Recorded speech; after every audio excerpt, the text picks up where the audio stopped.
Néoplanète 21. La planète comme on l'aime.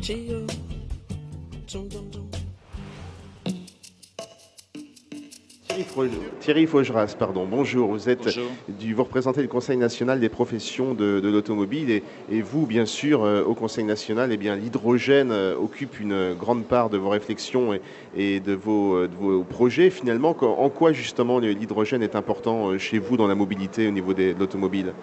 Eh bien, une voiture à hydrogène, c'est d'abord avant toute chose une voiture. Et une voiture, elle ne fonctionne pas s'il n'y a pas un ensemble de métiers et d'intervenants qui sont les professions de l'automobile. Les professions de l'automobile en France, c'est 110 000 entreprises représentant 21 métiers qui vont du concessionnaire qui vend la voiture, du garagiste qui la répare, du contrôle technique qui la contrôle, des auto-écoles, des parkings, des stations-service, tous ces intervenants qui font que la voiture, quand elle sort de l'usine, elle peut fonctionner, elle peut être utilisée par les conducteurs. Il est évident que le développement de l'hydrogène va avoir sur le long terme des conséquences très importantes sur l'évolution de tous ces métiers.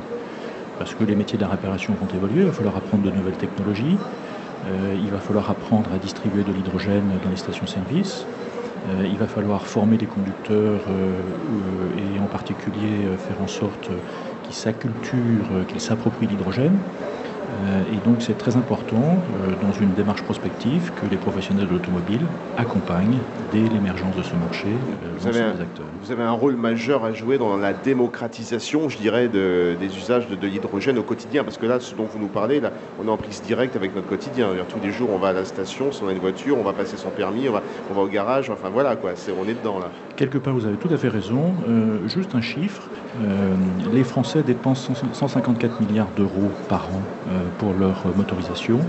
Sur ces 154 milliards, il y en a les 2/3, c'est-à-dire à peu près 110 milliards, qui transitent par l'ensemble des métiers du CNPA. Donc effectivement, le CNPA a un rôle extrêmement important dans le développement de la mobilité au sens large, que ce soit des véhicules particuliers, des véhicules lourds, mais également des deux roues.